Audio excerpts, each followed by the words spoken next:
All right. We're back with another podcast today. We have a fantastic guest. We've got Carson Porter, who is the COO of Azure Legacy. Carson, thank you for joining me. Yeah, thanks for having me, Jake. I'm glad to be here. Absolutely. So really excited to get into what we're talking about today. We have a lot of clients that have come into larger amounts of wealth with crypto. Yeah. And, we help them structure their estate. We do a lot of the wealth management for them. But a big portion of legacy planning and continuity is life insurance. And so really excited that we're able to come together on this and kind of provide people some value on it. But I'd love to start with your background in the industry and just kind of how you ended up where you're at today. Yeah, so I've been in the industry now for almost over 12 years now. Started as an agency owner for a captive multi-line firm based actually here out of Texas, and built up a good agency there, had a good time. We were their number one firm for 5 consecutive years. Wow.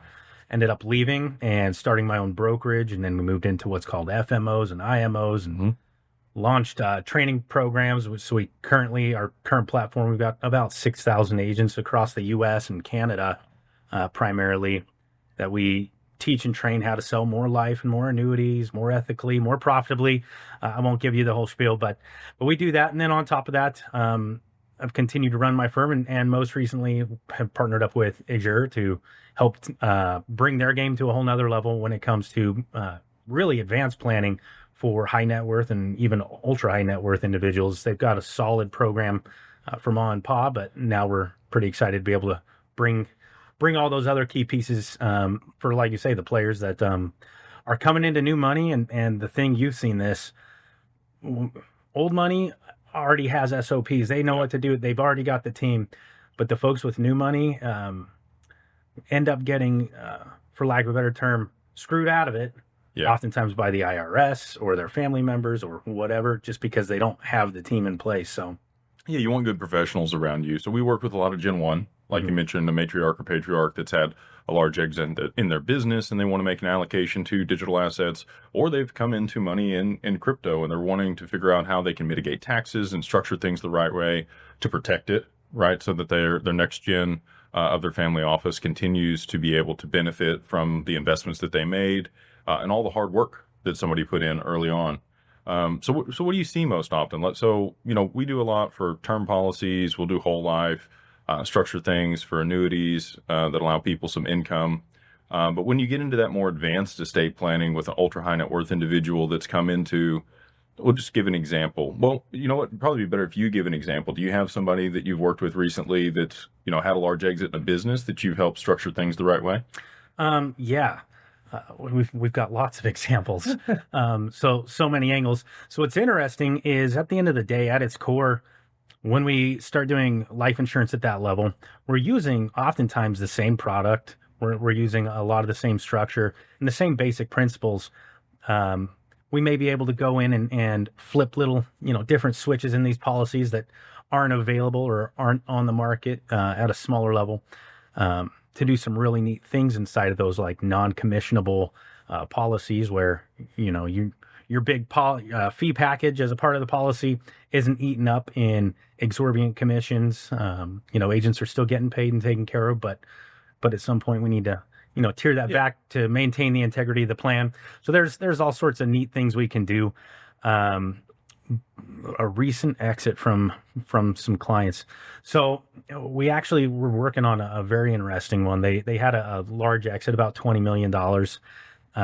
And they'd gotten some advice that they were going to set up some deferred sales trusts. Yep. And then, common. Yep. And then fund in some cash value life insurance into those deferred sales trusts. We actually ended up not following through on that plan. Okay. Interesting. We moved into actually working with some annuity products because they already had some red flags as a part of their planning process and where they were at. They didn't have any of their plan in place ahead of time. So it was all very reactive instead of proactive planning. That tends to be the case. People don't, they're excited to make the money, but how long before you have an exit should you start thinking about this stuff? 6 months? Is that a long enough time frame or? Yes. But I also think you should start thinking, if your plan is to exit, you should start thinking about it. Because there's some really neat pieces that if you already have it in place, you don't have to put in all that work right then and lose out on a lot of opportunity.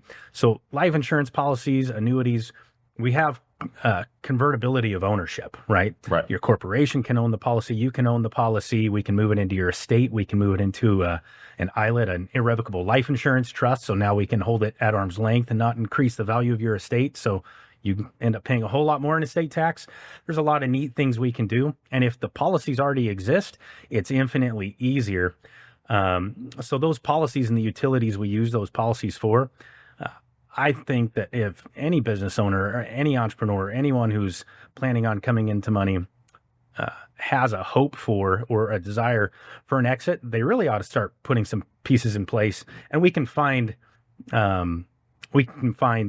useful utilities for that policy right now.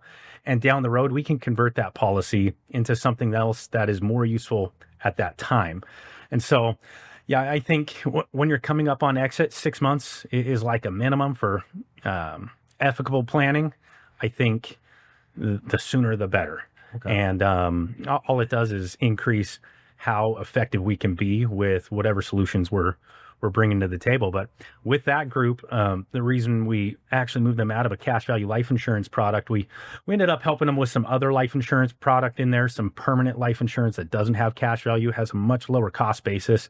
Okay. But that's going to help fund some future estate tax issues that they may have. Okay. Because they haven't maintained entity concept very well. And so their trusts we're worried about them. Commingled a little bit. Yes. Yeah, that's pretty common. Yes. So between that and some of the other red flags, that's actually a great piece we were able to come in with, was to come in and say, hey, let's not reinvest those dollars into cash value life insurance. Let's mitigate some risk that you have with cash value life insurance, and maybe pass money on effectively through some life insurance. But let's use some annuities instead, and that's going to keep them off of that IRS Dirty Dozen list and tripping so many more red flags for them and creating more complications down the road. Yeah, so we work with a lot of clients, and we'll structure like a term policy today that's convertible to a whole life later on. So, if you are going to have an exit at some point, you talked about, you're just going to have more opportunities if you have something in place. A lot of our clients may be healthy today, which is great. So if you get stuff underwritten early, then, that's the health profile that they're going to use for later policies. Is that right? So, Right. Yeah. So policy convertibility is huge. We just worked on a case I think you're somewhat familiar with. Yeah. And, individuals young, healthy, worth a lot of money, and has an existing estate tax issue that we really need to put a buffer on with some life insurance. So we're putting tens of millions of dollars in place now through a term product because it's cheap. Yep. We can get it done quickly, and it fits what that person has going on right now. Well, that person is already looking at some large exit opportunity here in the next couple years. And what we'll be able to do is convert that to what we call loan regime split dollar. And we'll be able to help that individual move over the course of about 10 years.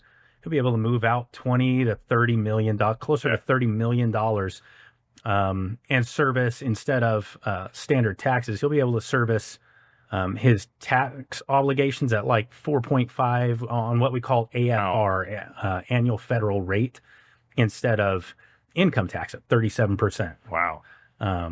That's huge. Cool stuff. Yeah. I don't think people are just, we have a wide variety of people that watch this. And some of these terms are going to be hard. Yeah. Like if you're not familiar with the industry, right?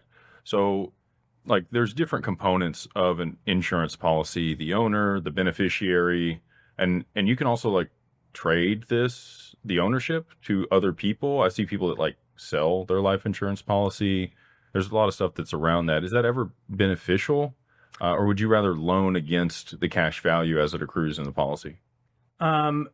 So gifting policy, there can be some taxable implications as you take, if I have a policy with $1 million in it and I give it to somebody, they're going to have a taxable implication because they just came into $1 million.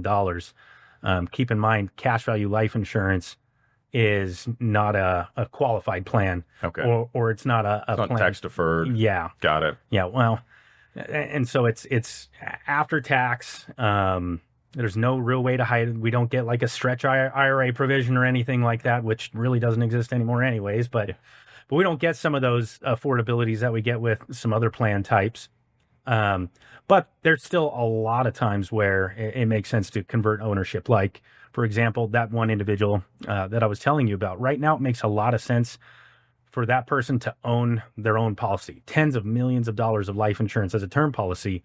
But when we're ready to start moving millions of dollars out of that person's corporations into their own estate, we don't want to create huge estate tax concerns. Right. So we're going to create an ILIT trust, an Irrevocable Life Insurance Trust. And at that time, that life insurance trust is going to become the owner of that policy. That person will be able to gift it over. So there are times where it makes a lot of sense to gift the policy. And then there are times that it doesn't. Life insurance death benefit proceeds are tax-free. As long as we haven't violated any tax law, they're tax-free. So if I want to give my policy to my children, the best thing I can do is kick the bucket. Well, yeah. Well, and we know we're all, going to come to that point at some point in the future, unfortunately. But, and that's what you're planning for, right? Like it's tough to deal with mortality, and a lot of people don't want to talk about life insurance. But I think, if you have beneficiaries, if you have people that depend on you, it's kind of your responsibility to put something in place that's going to soften the blow when that happens. You never replace the individual. Right. But if you can help out the next generation or the beneficiaries or the business, whatever might need some cash in a situation that wouldn't have, like, if you've got to go through the estate process or probate, or, a lot of people are using trusts alongside this to mitigate the probate and gain, creditor protection if they're structured the right way. But this provides another tool, another avenue to really pass that large sums of money to the next gen or the beneficiary tax-free. Yeah, and that's when we get into planning with those that have a significant amount of wealth. Those are some of the bigger reasons. They do want to pass that wealth into the next generation efficiently, but you can do a lot of that through corporations and trusts. Yeah. However, the corporations and trusts tend to create a kind of a clunky structure because of the way probate works. And so when we add life insurance, if you're worth 50 million, you don't need 50 million of life insurance. Right. But having 10, 20 million of life insurance, what it does, it creates a probate protected and tax-free liquidity event right then and there. And those funds are mobile. Right. And that sometimes is the difference between the businesses you're leaving behind continuing to thrive or not. Probate can, especially if folks want to fight. Oh, yeah. Yeah, it can be an extended period of time before those funds actually get to who they need to get to in order to continue operating, right? So a great, tool for that. Do you see a lot of business owners use this as a line of credit? Yeah. So there's that term out there, infinite banking, right? And, there are some folks that love it. There are some folks that hate it. At the end of the day, it's just cash value life insurance as a tool. And they'll build up their own line of credit. That line of credit, it's not making huge. You're not going to see a 300%, gain overnight. You're going to see consistent 4, 5, 6%. It's a nice bond alternative, so it de-risks your portfolio a little bit. And most of the most of the leading authorities do agree that cash value life insurance can be a viable bond alternative. So that's where we see it. But what's nice is now we can put that money there rather than, say, a bank account. We can get all these different tax leverages like we've been talking about. We get death benefit leverage. If I put 10 million in it, then I'm probably going to pass 20 million on at some point. I get all these different levers in that account. Plus I'm getting, like I say, 4 to 6% per year in a fairly safe fashion that allows me to de-risk my portfolio and keep going hard at the things that are making me money. Right. Well, so like, again, a large portion of our clients are crypto, right? They have made significant investments in certain digital assets, and they expect those to go exponentially higher as this, technology is adopted and implemented. Right. And so alongside that, we work with them to be able to help them mitigate risk and then diversify post-price appreciation in tax beneficial ways where they don't have to necessarily liquidate the asset and deal with, huge tax consequences. And this seems like a really good way that you could structure stuff to diversify, like you mentioned, into bonds, but without some of the additional tax implications that the bonds would have later on when they matured. Right. This would, continue to grow very consistently over an extended period of time. And again, I think it's a good way to diversify. Yeah, it's a great way to diversify, and then it's a great mobilizer. One of the hardest parts about making money is getting your money out of the thing or out of the place that you made it and into your own estate, into under your control. That's very difficult because Uncle Sam is sitting there with his hand out. Yeah, with his hand out. And so what's really neat about life insurance is it becomes a very effective tool. In fact, one of the most effective tools to be able to make that happen. And so a lot of times folks are like, well, life insurance is expensive. Taxes are much more expensive. Right? And so it's give or take what do you want? But we can do some other cool things through cash value life insurance as well. We can help business owners and investors through what we call cash balance plans and non-qualified deferred compensation plans. Folks who normally can't put money into a 401k or an IRA, or if they can, it's such an insignificant amount. Right. But we can help them defer taxes through cash value life insurance on millions per year if needed.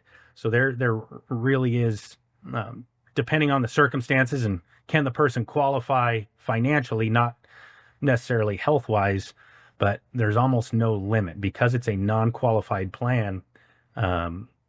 We kind of get all the glass ceilings removed, and that's pretty cool. Yeah, that's incredible. So if you had large amounts of income off of your crypto, let's say, you staked it somewhere, or, we're rolling out some products that I think will be lucrative for people over the long term. If you have that consistent cash flow, it's income, right, to your estate. And you could take a portion of this and fund this policy and defer those taxes. Is that? You could defer a portion of them, and it wouldn't be just the policy, right? Every good policy is part of an even better plan. Right. And so in setting this up, usually we're going to have some corporate and trust structuring. We're going to work with a family office and or other financial professionals like your accountant or your attorney to make sure we're getting all the right layers in place, because the policy is just one piece of it. It's the plan that really gets it done. For sure. And I think it's just, again, this is just a piece of your total wealth planning, right? So we do the wealth management for people, but I think a lot of people, they don't think about the wealth planning. When you have assets that are going to appreciate, 10, 20, 100x over your lifetime, maybe more, if you're in crypto. If you're in a business, that can be realistic over a duration of, 10, 20 years if you're scaling something. So there's just a lot of tools here that I think people may not really know about. When you're structuring things for, let's call it a, ultra high net worth individual, somebody that's worth more than $50 or $100 million, where, like the ILIT, what are the most common things that you have seen used in that situation? And if you could break down, maybe some of just give a high level of what each one is. As far as different strategies, or we'll start with the ILIT, and then you can kind of talk about some other ones that you think you've seen. Yeah, so ILITs are phenomenal. It's an irrevocable life insurance trust, and what an irrevocable life insurance trust allows you to do is not exceed those estate tax thresholds, which are 30 million next 30 year, million 15 per person, or 30 for a couple. Right. But if you're worth 30 million and you have a $15 million life insurance policy and it's paid direct to your estate, now your estate goes to 45 million. And guess what? 40% of that is straight to Uncle Sam. Yeah. That's massive. So we do want the big liquidity event and the mobilization of money that life insurance gives us, but we don't want to lose 40%. Right. That's what an ILIT guarantees us. It guarantees us that as long as we don't pierce that veil, as long as we follow the rules, we're able to take that policy, put it inside, and it's now considered not part of the estate. So we still have trustees, and we can control those funds from beyond the grave, and not just beyond the grave, but while we're living through our trustees and grantors. But we don't put ourselves at risk of having that massive, massive tax hit. So ILITs are phenomenal for that. Deferred sales trusts have been absolutely massive in, forgoing capital gain for now, so that we can reinvest those monies. And we're going to have to pay something as we receive some dividends, but it allows us to control when and how we're being taxed so much better. And through deferred sales trusts, we've done lots of life insurance, but we've also done lots of annuities. Annuities have been a phenomenal way to structure incomes coming out of deferred sales trusts. And our clients have really appreciated, again, the de-risking, so that at least on a portion of what they're doing, so that they can continue to not just preserve wealth, but continue to go grow wealth. Right. So I think a lot of our clients, because crypto is their expertise and where they've made their money, they're probably going to stay in that lane. And I do think the risk in that asset class will come down after we see regulation. The underwriting on a lot of loans and leverage against it will come down. But if you are going to play in something that's riskier, like, growing a business or more risky investments, would you be able to use a deferred sales trust with crypto? If you were to sell off some of your crypto, or does it have to be a business transaction? It doesn't have to be business transaction, because you can use deferred sales trust on real estate. Okay. So on crypto, I'm not sure. I don't know that I'm the expert on that. Well, we'll have to roll that around, because I think there's going to be some people that do want to take large portions of profit for whatever reason. We advocate that a lot of people just hold the asset over their lifetime and continue to receive the upside and appreciation on it. Have you seen anybody, kind of blend life insurance with digital assets, or is that still on the horizon? I think it's a little bit on the horizon. So that's good news, though, because early adopters are the ones that come out best. Right. And especially with life insurance has such unique and such robust tax favorability that the Uncle Sam, the IRS, they are incessantly trying to tear down some of the provisional and statutory laws we have that protect or give us all these cool tax protections. Yeah. So we've got groups like NAFA and FinSECA and all these groups that are always out there countersuing the IRS to keep their hands out of it. The reason I bring that up is, as an early adopter, not statute, that's not the precedent. There you go. Is that when if it was the law, if it was legal, if it was a thing to do, you're grandfathered in. You're grandfathered in. There you go. And it may go away down the road. And so I think crypto is one of those pieces that it's been around for a while, but it's still so new to the regulatory committees. We don't know what we're gonna see with it. But again, to the point, I think early adopters are going to go further with it, and we are starting to see more and more and more folks on our end using digital assets to grow their wealth, and then coupling that with life insurance through things like we talked about, loan regime split dollar strategies, and all sorts of other neat strategies that we can use in trust structures to efficiently move that money. We're never going to get it all tax-free unless you just buy a life insurance policy and die. That's tax-free. But we don't want you to die. We want you to live a long time and be able to leverage it and use it and have control. Exactly. Yeah. Exactly. So what we're looking at is, okay, well, for a fee, life insurance is a insurance policy. It's a policy contract, and there's fees. For a fee, can we get enough arbitrage on our tax, enough savings to make those fees make sense? And unequivocally, the answer is yes when we do it properly. So we are starting to see more and more people coupling their digital assets with life insurance. Well, there's a reason that the Rockefellers own an insurance company, right? And it's interesting to me that they've left financial products inside of insurance here in the U.S. to be able to leverage this in this capacity. Other jurisdictions don't have the same benefit. You're not able to marry financial products with the insurance. Is that accurate? We have kind of a privilege here in the U.S. and a few other places. Yeah, we really do. So, for example, just on product basis, Index Universal Life doesn't exist in Canada. They have a Universal Life product that allows you to participate in Canadian stocks or investments. And investments, traditional, like ETFs, some very baseline stuff. And then they have Canadian Whole Life, which Canadian Whole Life is pretty sexy, to be honest. Okay. But some of their other product, like I say, they just don't even have the option or the opportunity.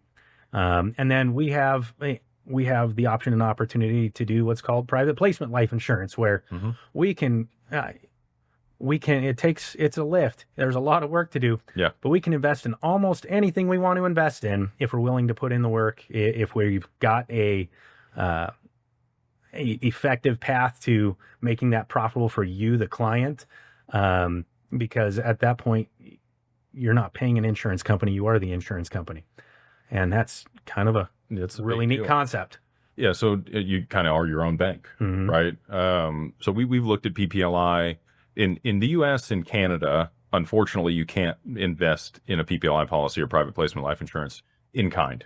Right. It's got to be in cash for now. We're going to work on that. But maybe through those other organizations that you said, we can lobby for some things to change around potentially. But one of the other things we can do, and we're seeing more and more ability out of digital assets to be able to post them as collateral. As digital assets improve, you can probably speak to that much better than I can.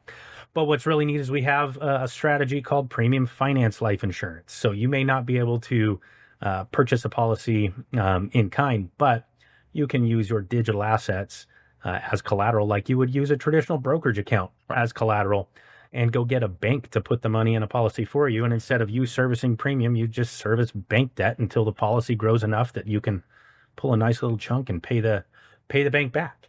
Interesting. Neat strategy. We really love it. In the right time and place. Well, I mean, again, there's just so many different tools, and there's a lot of smart people out there that have figured out ways to structure this stuff and maneuver using debt or tax-free income in order to be able to facilitate whatever they were trying to accomplish. We've looked at an IDF, or an insurance direct fund, and there aren't really any crypto products on the market. Sally's and Spearhead are the two marketplaces for that.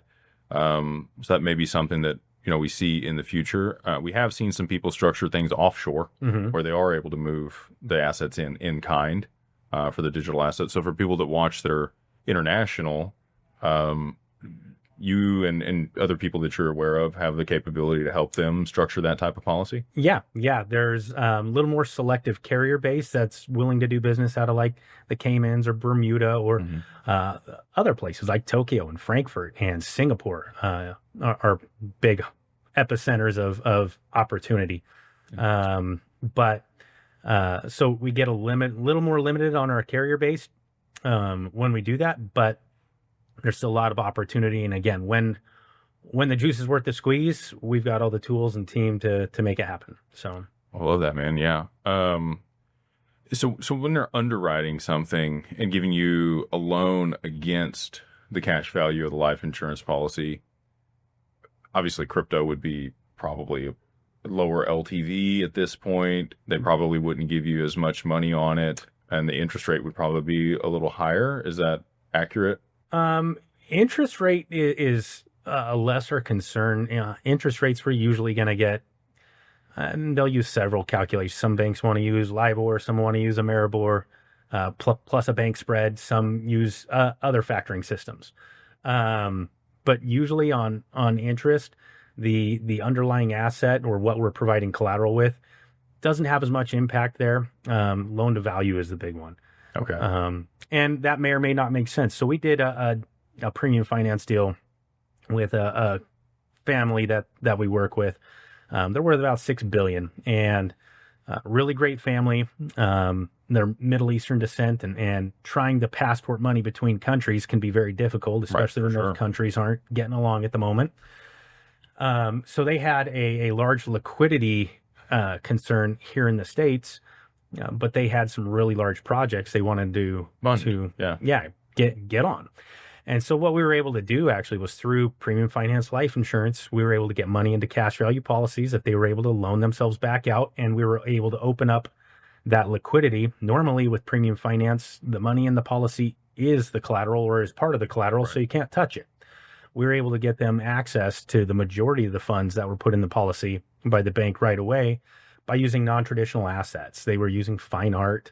They were using large tracts of raw land here in the United States, and the LTV is really, really low on that stuff. But they had large tracts of land sitting there doing nothing. So, if they post that as collateral, it's not going anywhere. They're not servicing debt on it. They were fine. On their fine art, again, they're not servicing debt. It's sitting at Bank of New York as a curator. Cool, we'll take a low loan to value on it just to monetize that. And we were able to get them tens of millions of dollars through this strategy to go mobilize a project that they were north of $1 billion in revenue on in 12 months. Oh, wow. So that was really cool. Yeah, that's fantastic. So, there's going to be a large swath of people that watch this later on. And, you might be international, you might be domestic here to the U.S. It sounds like you can really help irrespective. I want to pull it back for a second because we only have a little bit left here, and touch on the IUL that you mentioned earlier. So I've set one of those up for my son, working on it. And I think that that's a really interesting play, especially if there's a longer time horizon for your children or your descendants to be able to fund that policy up to a certain point, and then it just continues to grow, and it gives them leverage outside of your estate or what you're going to pass them to have liquidity when they want to do something, whether it's buy a home or pay for their college or start a business, make some other investments. Do you see that is a common thing with high net worth individuals using that specific product, or there's some other options as well? Yeah, we see that. We see whole life as well equally. In our industry, there seems to be a lot of headbutting over whole life, universal life. I think they're different tools in the toolbox, and it really comes down to what's best going to serve that client's wants and needs and their time horizon. I have some index universal life insurance policies on my boys, and I have some whole life policies on my boys. They are there to do different things. Those whole life policies are infinitely more liquid now, but the roll up on those policies down the road, if they don't need that liquidity, is not nearly as great as the index universal life. And so we do a little bit of both for them. Yeah. So if you're looking for liquidity sooner, you wanted to borrow against the cash value in the policy, say within the next 24 months, probably better to do a whole life policy? It can be more secure. If you're a savvy investor and you're willing to service your own debt, because it is your own debt, you're loaning yourself your own money out of your policy, and you can do that at 0% interest if you want to. Oh, wow. But when we do that, that can affect policy performance. And in those IULs, those early years, we need policy performance. You need compounding. You have to have, So if I'm going to use the money in early years and I'm willing to service my own debt, I'm willing to charge myself 5 points on my own money so that policy can stay healthy, then I have no issue with it. But if I have a client who's not willing to do that, then I think whole life is a better option. Okay. No, that makes a lot of sense. So, the people that we're working with, again, they probably want access to liquidity sooner than later off of their investments, and they want to, structure things and mitigate taxes. So I think a lot of people, the matriarch or patriarch, probably are going to set up more of a whole life policy. And then if you have a longer time horizon for when somebody's going to need liquidity, the IUL probably makes a little more sense, unless you're willing to underwrite that debt, like you said. Yeah. And there's some other considerations as well. The IUL is infinitely more flexible. We can increase it, decrease it, do all sorts of things. The whole life policy, once we set it, it's locked in. That's the contract. So we can't do much from there. So if we need flexibility, then we look more towards a universal life product. The whole life product, because it's not linked to any markets, it's an unlinked asset.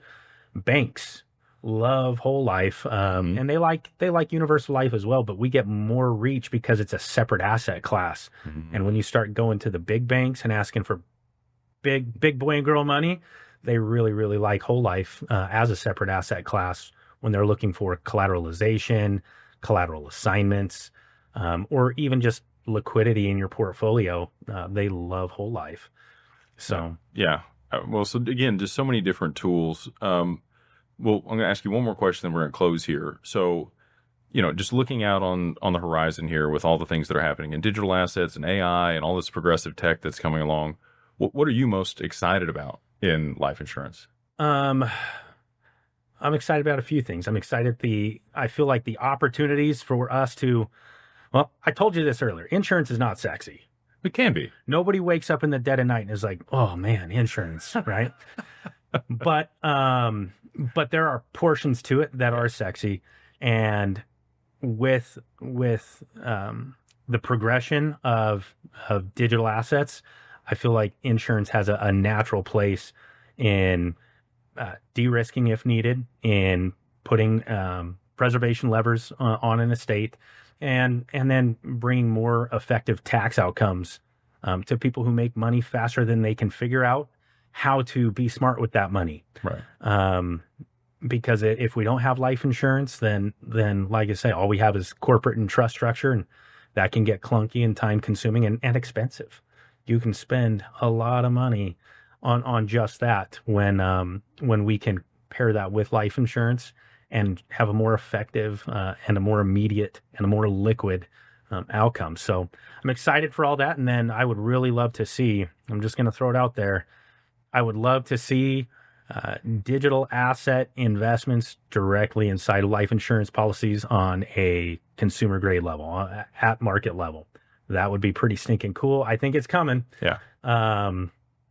But we'll see. I'm excited. Yeah. Well, thank you again for taking the time. If people want to reach out or, find you, I'm sure we'll have the links in the show notes below. But again, I appreciate you having the time and coming down and shooting the podcast with me. Yeah. And we look forward to the next one. Awesome. Thank you for having me. Yes, sir.